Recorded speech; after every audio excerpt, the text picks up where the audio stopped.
All right, welcome into the very first live PacWest Sports Media podcast. I'm your host, CJ Backman, and tonight we're going to talk a little bit about Pac-12 football. We've got Arizona, Arizona State, and Stanford even in the mix tonight.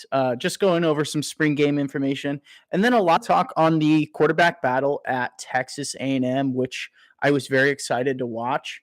And lastly, we're going to talk about the fate of North Carolina football because I thought it would be an interesting development. We ran a poll on Twitter last week about which team we wanted to see last weekend from their spring game, and a vote came in about North Carolina.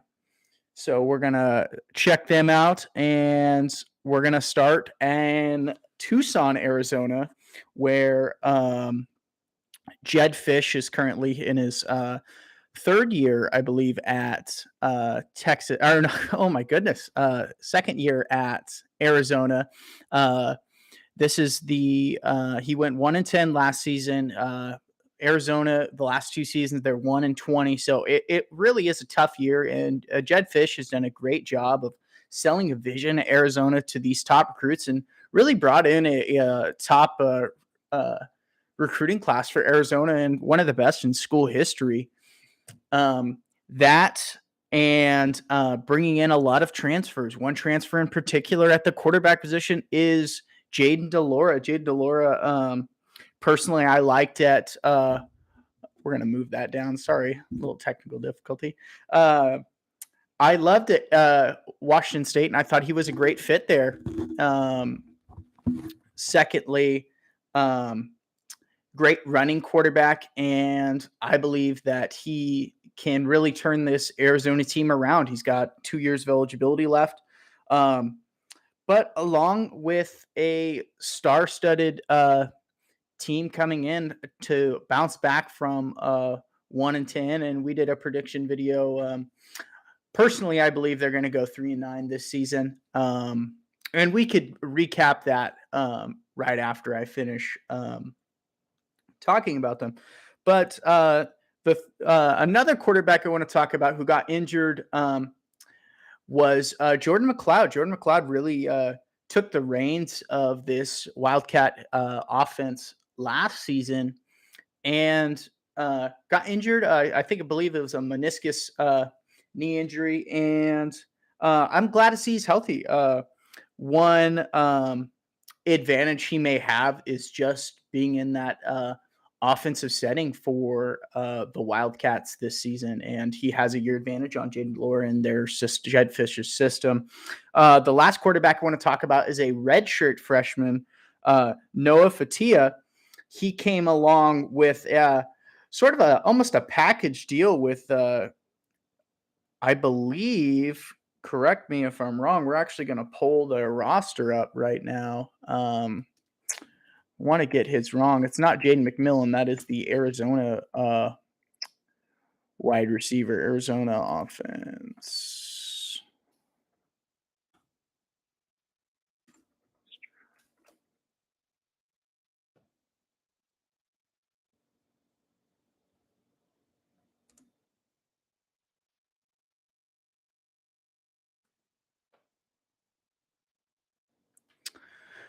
Okay, sorry about the technical issue again.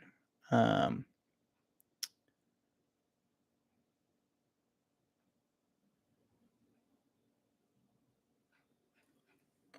Control find.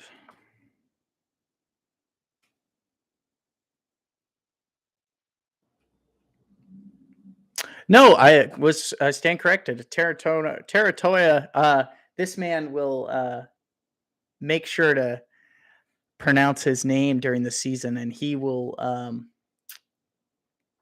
definitely be somebody who's going to be a big part of this Wildcat offense this season and to the coming recruits, and along with a couple seasons in until he goes to the NFL. He was one of the best receivers in the class of 2022, and glad to see him on campus. McMillan, last name, Teatora we will get it right on this channel. I promise you that. Freshman from Anaheim, California. Same thing with Sturbot High School. Noah Fatia in this spring game, I really thought he did a great job of putting balls where it was only meant for the receiver to catch, and the defensive backs had a really hard time catching this. And three big traits that Jed Fish named about the quarterbacks: decision making, timeliness, and accuracy. And Noah Fatia had all of those, and it's very impressive, especially for a 5'9" guy to go out and do that. And I'm glad he's finding his home at Arizona University of Arizona, and is going to find playing time. I believe if Jaden Alora has a bad day, or McLeod also has a bad day, Fatia will definitely slide into that position just fine. And what's great about this Wildcat offense is it's not reliant on Gunnar Cruz or Will Plummer for this next season. And that's going to be interesting to see play out, because when McLeod came in, it really took over the offense. But now we're going to switch to the defensive core. Correction, we're actually going to stay in the offense. We're going to go to the wide receivers. The wide receiver core is much bigger than the 5'8" averaged lineup last season. Adding 4 or 5 receivers that are over 6 foot definitely have a lot of potential rather than last year. Going into the defense, we're going to go see multiple coverages from this Wildcat defense. One thing they need to adjust to is tempo and unbalanced and sort of exotic formations that the Pac-12 shows off during the season. Secondary, a lot of secondary plays. You're going to see them. I don't want to name names right now because they will emerge later in the season. But bounce back year possibly for Arizona. We're going to go over that right now. Arizona.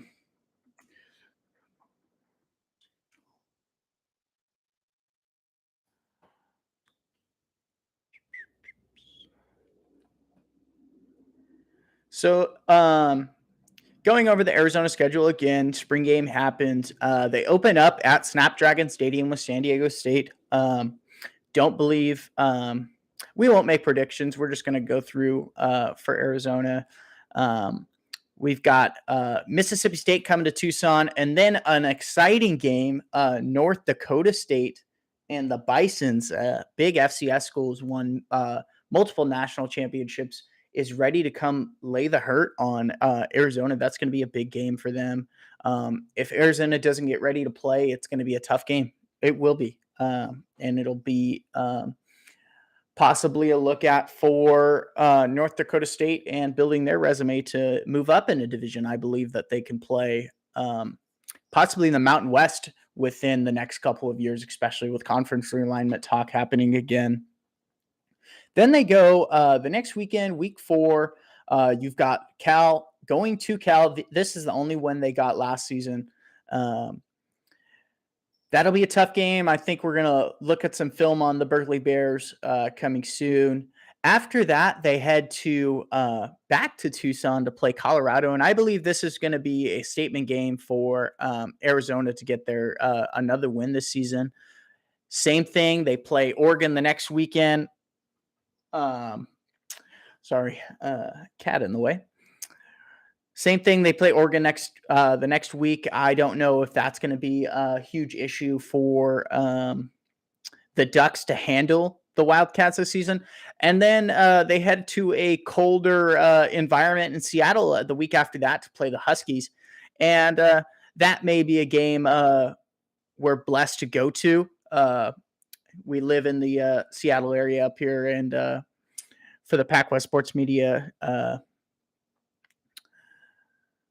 just the PacWest Sports Media home site, I should say.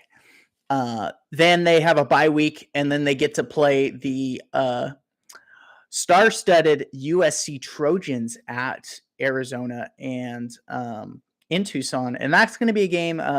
I don't know if the heat's going to get to the Trojans. It's always sunny and 75, and Los Angeles, and it may be around that temperature. The temperature really cools off down in Arizona around that time, so it might be around 75 degrees. Definitely going to be a game to watch on to see how USC is doing. And then after that, they travel to the next week, November 5th, they travel to Salt Lake City and play the Utah Utes, the defending Pac-12 champions. After that, they head to the Rose Bowl Stadium, back to Tucson in week 11 to play Washington State, and then they get the Sun Devils, and that is a good transition to go 188 miles north to Tempe, Arizona, where we saw quarterback battle being placed out. I think it's an important issue right now, especially with all the sanctions and a lot of coaches leaving the Arizona State roster because of the sanctions of illegal recruiting and details. The NCAA has not come out with a punishment yet. I believe it will be coming in summer. I don't know if Herm Edwards will face any consequences, but the athletic director there, I have no idea. It's definitely going to be an interesting thing, but one quarterback in particular I wanted to know to transfer from Alabama, and it is Paul Tyson. I thought Paul Tyson was coming in to believe the hype. I thought he was going to be the starter for Arizona State. And just because there's a lot of ifs and what's going on at Arizona State does not mean they're a bad team. I was listening to the spring game, and some of the players talked about going 3-9, and I personally don't believe it. We're going to look at that schedule soon. But Arizona State has to bounce back, and it's going to have to be a bigger year for them, especially with the lineup and the issues that are going on. They're going to have to show out for some recruits that need to see Arizona State play good football, because just south of them, a Wildcat team is starting to build up, and they're going to be great in a couple of years. Lastly, going on to that quarterback battle, they're going to talk about Trenton Bourguet and Dylan McMoore. Both of them have been on this team for quite some time. Bourguet is a redshirt junior, and McLaurin is a redshirt sophomore. And then you also have a freshman in the mix, Fins Collins, redshirt freshman at that position. One person I wanted to talk about in particular, the number one recruit in junior college football, transferred to Arizona State. Bryce Pierre had a touchdown, I believe. One thing that an assistant coach mentioned about him, he's smart, fast, and physical, and it doesn't take much for a player like that to become one of the top star studders in the Pac-12. And that's definitely going to be interesting to watch throughout the season and how that plays out. Talking on Stanford, going down to Palo Alto, California, I believe, and it may even be Stanford, California. Sam Roosh, a true redshirt freshman, caught a pass.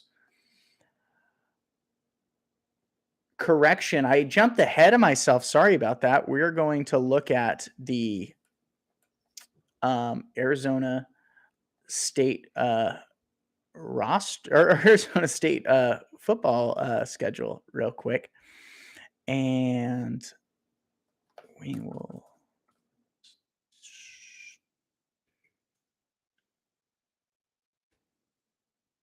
Sorry, there's a cat roaming around. So week one, they open up with Northern Arizona. This is a team that beat Arizona last season. This is not the Arizona State. Excuse me for one moment.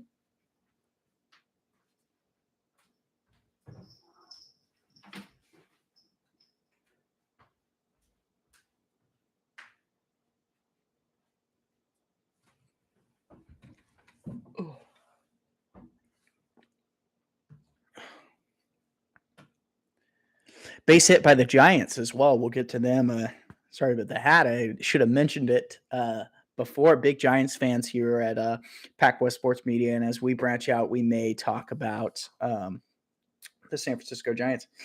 Back live with the PacWest Sports Media podcast on Twitter. Might have to lock him up in a second.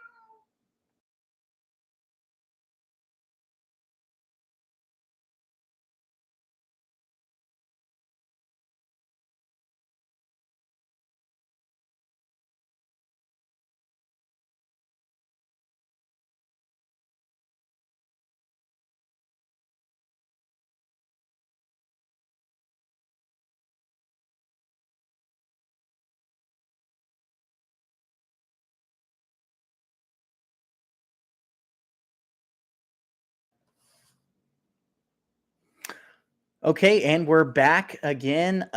Sorry for the interruptions. So, as I mentioned before, Northern Arizona, definitely an FCS team that should be taken care of by Arizona State. It's not going to be a big issue week 1, September 1st, a Thursday night game in Tempe.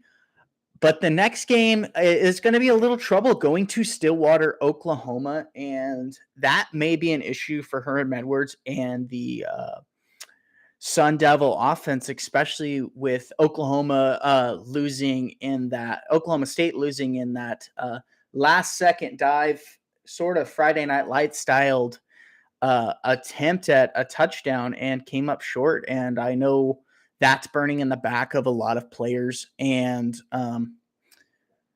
new add-ons to the roster this year. And they're definitely going to be looking for some revenge in the Big 12, especially with beating Texas and Oklahoma as they both leave for the SEC. There's going to be a lot of questions about also BYU coming into the Big 12 here in a couple of years with the conference realignment. But getting ahead of ourselves there, they move on to back to Tempe and they host an Eastern Michigan team. Thankfully, might be a little warm come fall, but it'll definitely be a change for Eastern Michigan. And that should be a winnable game for the Sun Devils. And then it starts to get into a definitely gray area here going into week 4, hosting the Utah Utes. And then back the next week, they travel to Los Angeles to play the USC Trojans. That'll definitely be a big week. To round that off, they get to host the Huskies. That possibly is going to be a big game. Definitely want to see what the Huskies look like come in a couple of weeks at their spring game. However, it is definitely going to be a big issue on whether what kind of team both of these teams are going to be.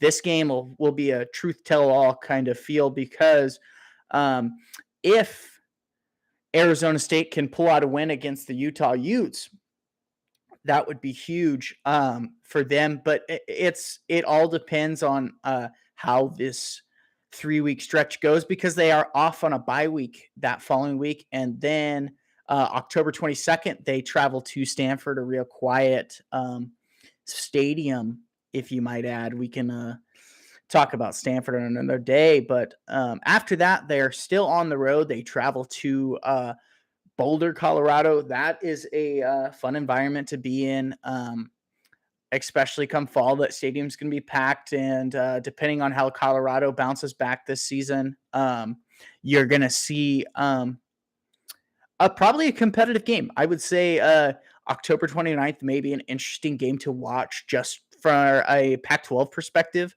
But definitely going to be a fun game. And then November 5th, they host the UCLA Bruins. Very questionable team as well. I don't know how the UCLA Bruins are going to do if they I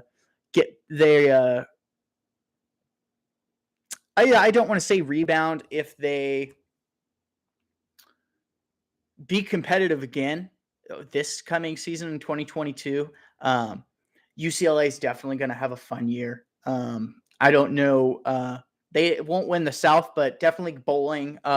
Maybe a Sun Bowl for UCLA. I maybe will predict that down the line. But after that, they get to travel to Pullman, actually a lovely college town. If you haven't been there, please go and just see the area. It's kind of out of the way, actually. It's 5 hours out from Western Washington, so it is a little of a drive. But flying to there, you fly right into Pullman. Nice little airport. After that, they get to go back home to Tempe to play Oregon State, and this is going to be a big game as well. Depending on may have bowl implications on this game, especially depending on how the Beavers are doing this season. I definitely want to see the Beavers do well. They just had a visit from JT Daniels, and he was looking seriously as a possible commit as well for through the transfer portal. But he also visited a couple other schools, and for the Oregon State spring game, he may even fly out and see that just to see how they do. And lastly, rounding it out with the Arizona Wildcats in Tucson, 108 miles north of correction, might actually be south. I just said that. Yes, south to Tucson, and that'll be a really fun game for Arizona State. But if the players keep that 3-9 mentality that they've been hearing, it may be a considerable factor to watch and see how this team progresses. Personally, I don't believe that they're going 3-9. I think they're going to be competitive and they're going to win a couple games they maybe should not, but a little luck always goes a long way, especially in college football, which is one of the reasons why I love college football. All depends. Luck's a big factor in this game. But now we're going to transition to a place I'm very unfamiliar with, and it's a lot of fun for me to dive into this area, and it's SEC football, and kind of West Coast guy, so it's different. It's different to watch, and it's interesting to see a different play style of football. It's fast, it's physical, and it's electric. I don't know if the students got extra credit for showing up to the spring game, but this stadium was packed. They weren't in the second tier, but the entire first level of the stadium was completely filled, which was very impressive to see for a spring game.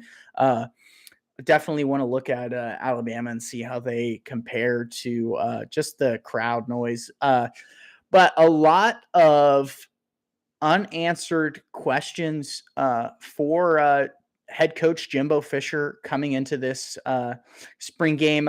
Really tough environment to play in for the quarterbacks that I really want to talk about. 30-mile-per-hour winds. I couldn't imagine driving in that, but throwing a football, definitely impacted game. But as the coach Jimbo Fisher said before, sometimes you have to play in those environments, and that's going to be a big issue if that continues. But one quarterback who handled it quite well, and just looking at the film earlier, was Max Johnson. And he had a lot of SEC experience already coming into this job as transferring from LSU, and they actually did a 1-for-1 flip with Zach Calzada. I don't know if they were talking about it beforehand, but Max Johnson comes into this, starts the game, and is really a very accurate thrower. Personally, I thought it was great.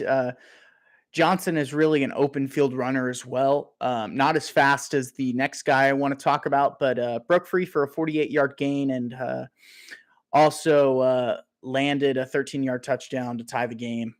as well, and had another touchdown. But he finished with 170 yards, 127 yards, 2 touchdowns, an interception, and 69 rushing, or correction, 127 passing yards and 69 rushing yards to finish. Sorry about the word babble there. But one thing I saw, it may not be an issue, but come fall, but during the summer, he needs to hash out getting the ball ahead of his runners. He threw a lot of passes behind, and that could be a considerable issue, especially with the interceptions that happened today. One defensive guy I want to mention in particular, I'll mention down the line when we get to him, but there is a serious quarterback battle going on, and that is a perfect time to transition to Haynes King. Personally, I don't know if you have seen this guy run, but if you haven't, please go watch this guy run. This guy is lightning fast. First play of scrimmage I got to see. Actually, it wasn't the first play, but it was definitely. I believe it was the first red zone play. Just took off from a read option, not a read option, but so RPO style offense, and he took off, faked the handoff, read the edge rusher cutting in, and took off, and nobody's going to catch him. I believe he reached 22 miles an hour. Thanks for ESPN for giving that stat out. But lightning fast. Threw 2 interceptions, though. It was definitely a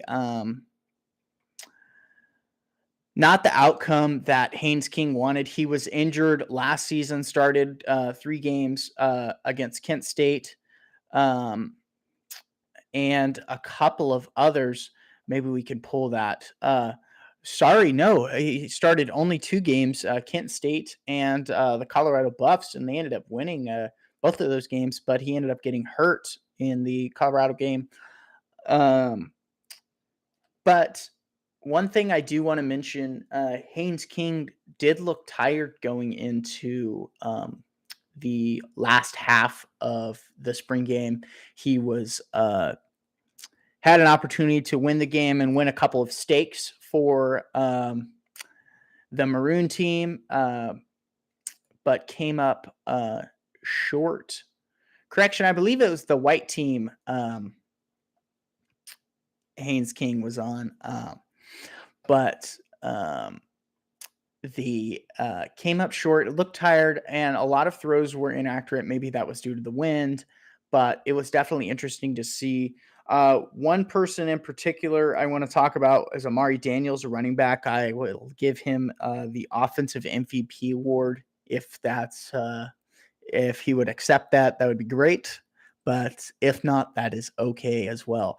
I thought he was fast coming out, catching swing passes, and just moving up and down the field every chance he really got, made the most of this spring game. And I think that's going to be a big tell-all come summer and fall camp and getting ready. We could talk about the schedule here in a second, but another one I wanted to mention was Avery Hughes, a walk-on linebacker who had 3 interceptions. Awesome. One was a pick 6.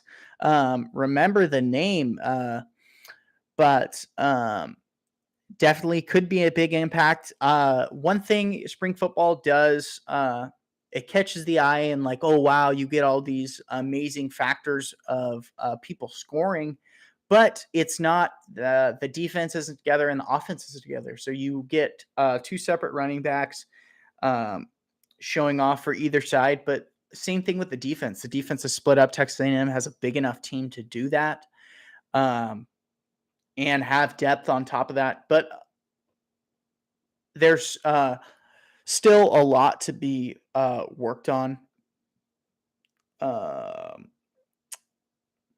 But the D-line definitely was crushing it, and it is a zone coverage team. Definitely Going into SEC football, I'm going to definitely do my best job to track that this season. I want to get more into that, just being a West Coast guy. But one thing I do want to mention, previous kicker in my past life, Cade Davis. I don't know if you remember, Seth Small was the kicker last season. I don't know if he declared for the NFL or not, but definitely a clutch kicker. And Cade Davis came up with a 53-yard field goal, and I thought that was very impressive to make, especially had a little more leg on that. But going back to the 2021 season, correction, my pick for talking about picks, the quarterback battle, personally, I believe Haynes King is going to take this job. Yes, Max Johnson has his own swagger to him, and that's going to be a big deal. Maybe a more accurate thrower, but I believe Haynes King gives you the better option of having a run pass quarterback. But Haynes King would be my pick to start this upcoming season, just from an outside perspective looking in. I'm going to be excited to watch what happens this fall and how Texas A&M responds to adversity.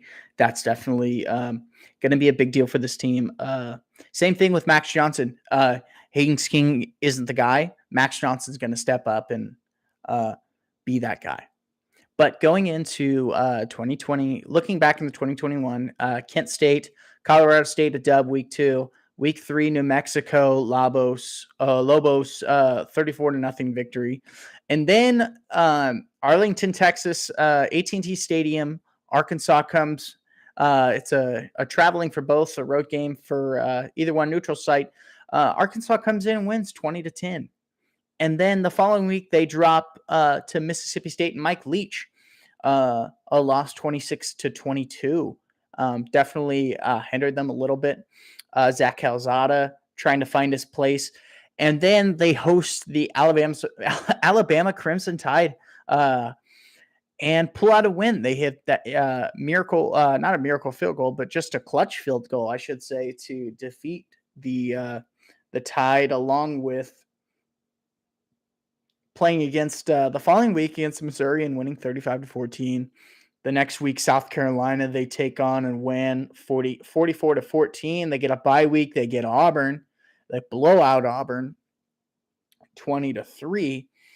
And then they have a battle with Ole Miss at Oxford and lose that game 29-19. And then have a game against an FCS school, Prairie View A&M, along with the following week to wrap it up against the LSU Tigers and lose, and I believe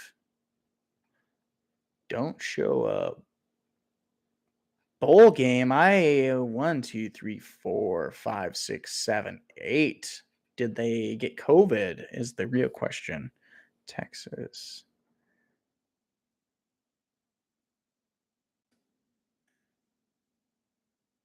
Bowl game.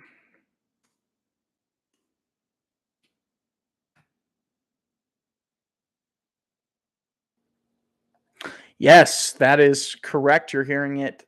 Texas A&M pulled out of the Gator Bowl due to COVID-19 issues. They were scheduled to play.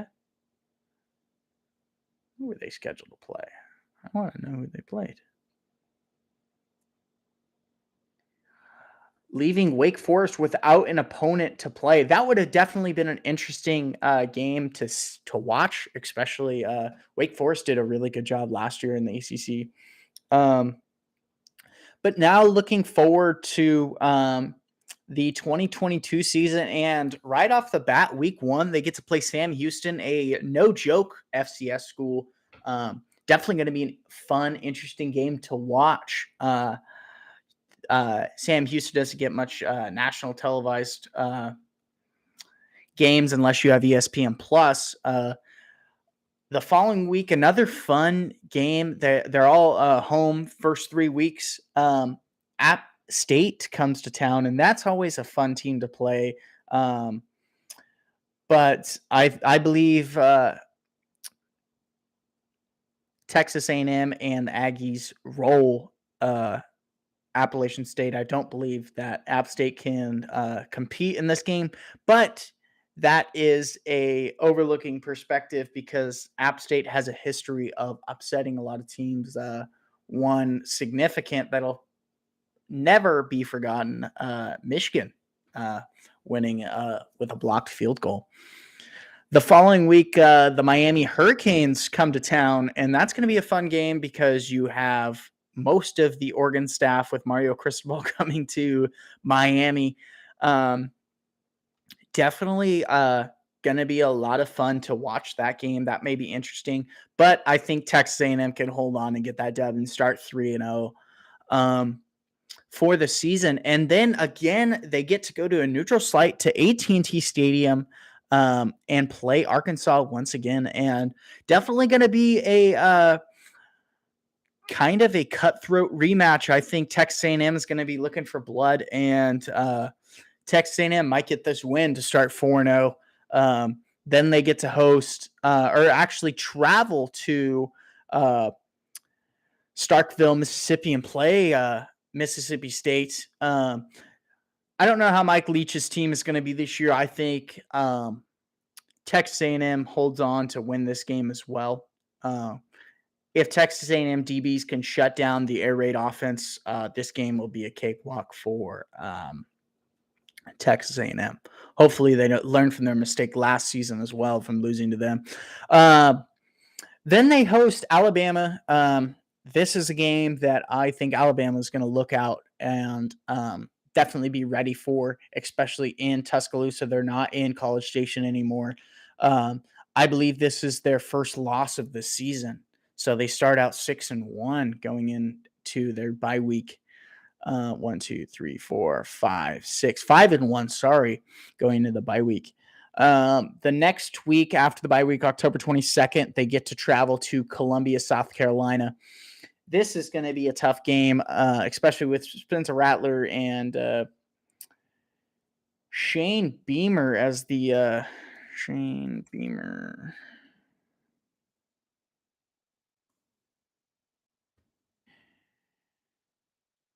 I mean, correct me if I'm wrong. No, I am right. Dead on.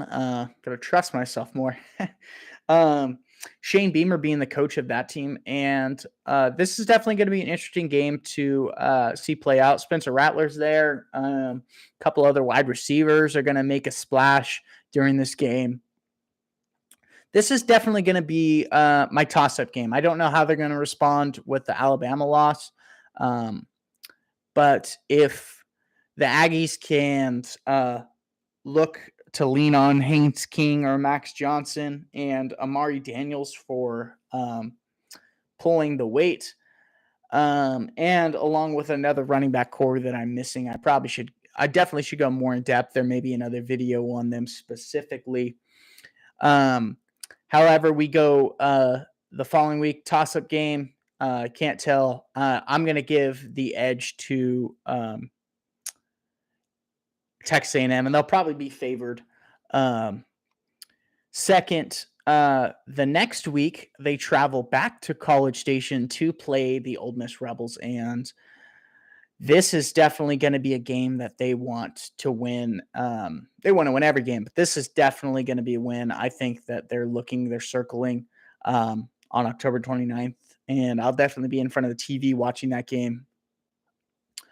The next week, they travel to actually stay home, and they travel. The Florida Gators come to town at College Station, and this is going to be another game. I don't think the Florida Gators are ready for another year in the SEC right now.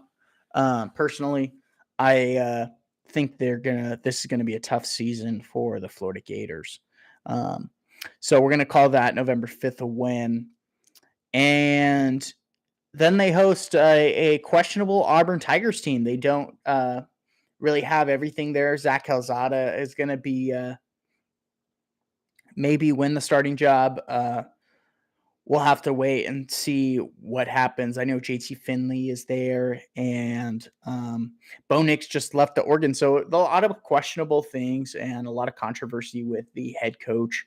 Um, but that's not football related, and we are going to travel.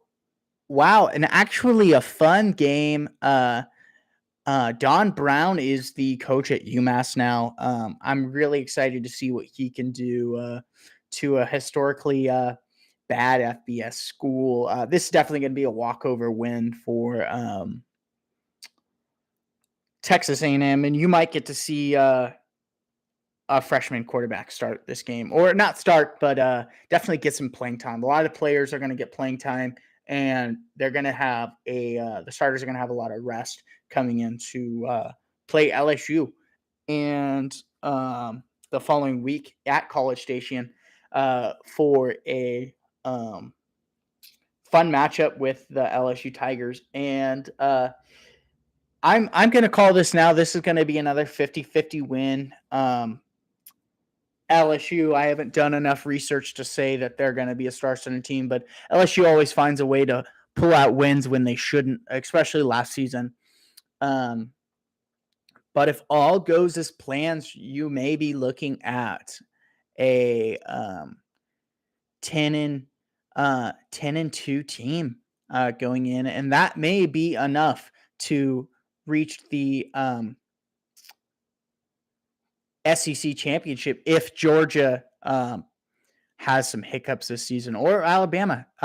Nobody really knows what's going to happen, but definitely bowl New York Six bowl or bust for this team.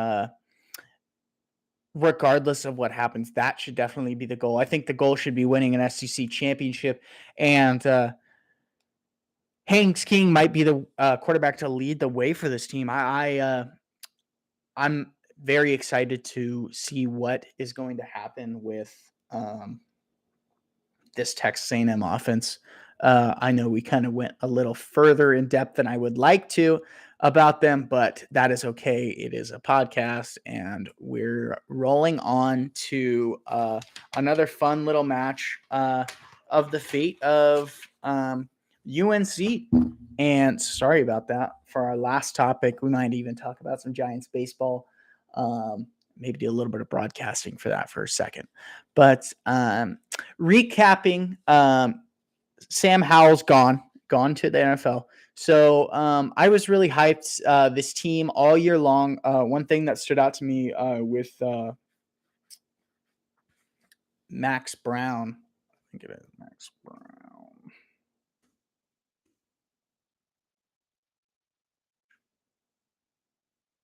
Coach Brown.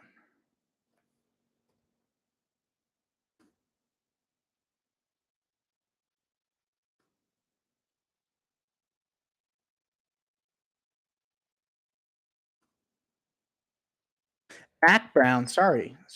Mac Brown.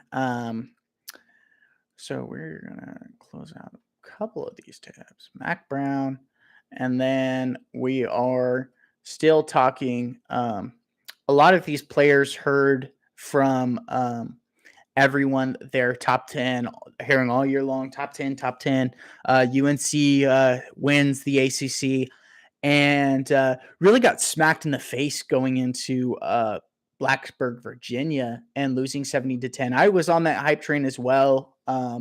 Maybe Enter the Sandman got in their head, but tough loss there. They come back and roll Georgia State, roll Virginia, and then lose to Georgia Tech, which is a really tough loss, especially Georgia Tech not doing too well last season.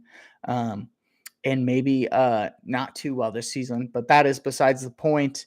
October 2nd, you have the Duke Blue Devils come to Chapel Hill, and the UNC pulls out the win 38-7, and then they host Florida State, trying to get back on track and lose 35-25.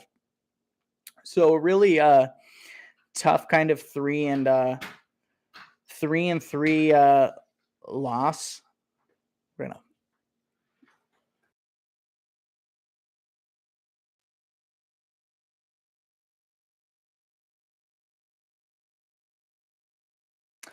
Really a tough 3-3 start, and then they play Miami before their bye week and get a pull out a win at the last drive for Miami, an interception by one of the cornerbacks, if I remember correctly. Then they got a bye week going to Notre Dame and playing and losing 44-34 against the Fighting Irish. And then they host Wake Forest the following week, winning 58-55. Then facing the Pitt Panthers, which I thought was a incredible team in the ACC this year. They lost 30-23 in overtime against them. Played a Wofford team the following week, blew them out 34-14, and then played their in-state rival of North Carolina State and lose 34-30.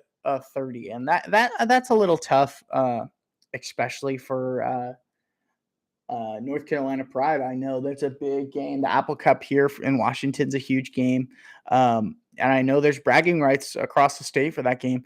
But the bigger matchup that was a big disappointment was the bowl eligibility, and they were got to play, went 6-6, and got to play in the Duke Mayo Bowl against their down south rival of South Carolina, and they lose 38-21. So a really tough spot for UNC to be in, and a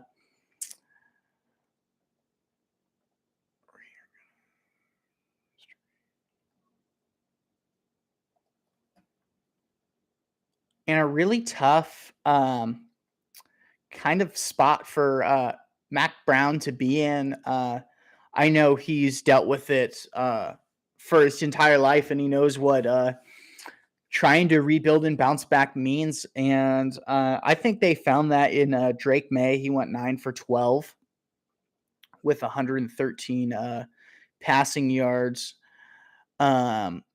Another guy I wanted to mention, Desmond Evans on the defense, did a great job during the defensive run of the spring game, had 2 sacks on 2 consecutive plays.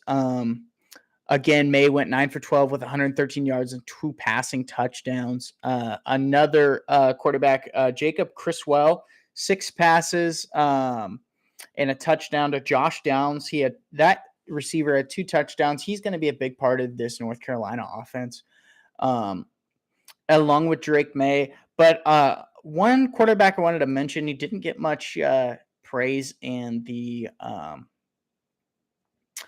on the UNC page, but Connor Harrell, a freshman quarterback coming in, very strong arm and very fast. Had some trouble in the pocket, got sacked a couple of times, but definitely a bright future for Chapel Hill and in their quarterback room, along with their defensive line and their defensive backs to lead the way.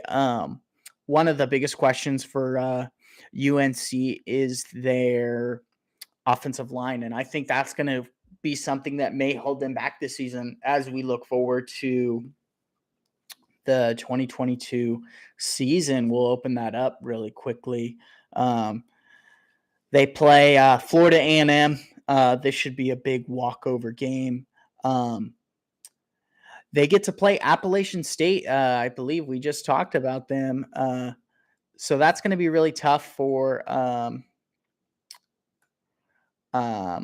Appalachian State to come back, but they travel that. Correction. Actually, UNC is going to go on the road. These games are usually played at home, but get to travel to a very beautiful area in Appalachian State.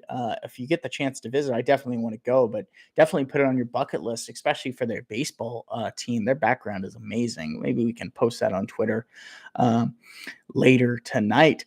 But following week, they're on the road again to play Georgia State, and they have to go to Atlanta to play Georgia State. And this is going to be a fun game, especially maybe open the offense up a little bit and kind of try some different stuff. Coach Brown might even let the freshman Herald start. Then you get a bye week and host Notre Dame. This is going to be a different Notre Dame team, but I believe UNC starts 3-0, and this is going to be their first losses to Notre Dame. And 3-1 going into October 1st to play Virginia Tech. Big Saturday for football, October 1st, October 8th. Maybe have those days off if you can. But Virginia Tech, this is going to be a big game, especially coming off that loss. Coach Brown really wants to make an impact that telling the players that they haven't won anything yet. You have to earn everything day by day, and definitely some roles to fill and leadership to find its way into the Tar Heel offense and kind of take control. And I believe that they win in against Virginia Tech at home.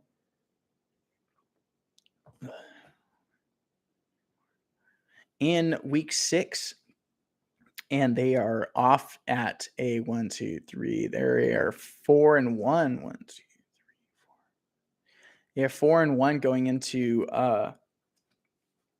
Miami the following week, and they travel to the Hard Rock Stadium. Definitely a place where a lot of bowl games are hosted, and Mario Cristobal, this is going to be a big game for them. And I personally believe Miami comes up with the W here. I do not know how Miami's going to come back. I know they are flashy. The U is definitely back within this 2020 decade. Personally, I believe very soon rather than later, the U may be back in a big way. Following that, so you go, what did we just say? 1, 2, 3, 4. So you're 4-2 going to Durham, North Carolina to play Duke, and this should be a big win to get back on track. 5-2. Awkward, another off week. I don't know what is going on with North Carolina, excuse me. But the following week, maybe they haven't filled that schedule, and usually don't see 2 buys. But the Pitt Panthers come to Chapel Hill, and Keaton Slovis is going to try to take the reins for Pitt, and may have some trouble. This might be a game. Personally, I'm being optimistic, but might be close. It might be another maybe overtime game. 30-23 might be a good kind of prediction score. Pitt may be favored depending on how Pitt's record goes for this game. But then you get to travel. You get to go to Charlottesville and go play Virginia Cavaliers on November 5th. And this should be another game. So now you're 6-3, 7-3. It's a big 7-2 or 6-3. It's a big toss up between the Pitt Panther week. I'm gonna mark it as a win, so we're just gonna be nice. 7-2. Then you go into Virginia. Correction, that's the following week. 7-2. Then you get Wake Forest. I don't know what is the Wake Forest offense has in stake, so I'm going to mark this as a win for Wake Forest. Maybe I could be wrong with the Pitt Panthers game, but to make up 7-3 now going in should take care of Georgia Tech. 8-3, and then NC State, definitely going to be a big game. Rivalry week, Friday the 25th, day after Thanksgiving. So it's going to be a big game. I believe North Carolina comes out and they finish 8-3. I do not know if 8-3 is enough to get to the ACC championship, but 8-3 is definitely good enough to have in a bowl game. Couldn't tell you. I think 8-3 would be a great stepping stone going back from 6-7 the previous year. But that about wraps it up. If you have any questions, please send a message. Thank you for tuning in. Correction. Actually, we're going to talk some Giants baseball real quick. One player or two players that stand out, I think, that are going to make a huge impact for the Giants this year. We're actually going to add three right now. William Flores, for one. Personally, I'm high on him. I think with Evan Longoria missing a lot of the season, the next guy just caught a San Francisco score right now, 1-1. Amazing recap. Sorry, I'm missing the game, but amazing catch by Yastrzemski to come up and make a play diving in the back. If you watch April 11th game, you can catch that. It's on live right now. But Travis Estrada, definitely a breakout year for him. And Henley Ramos came up from AAA. Brebbia had some issues going on, bereavement list. So hope everything's okay with him.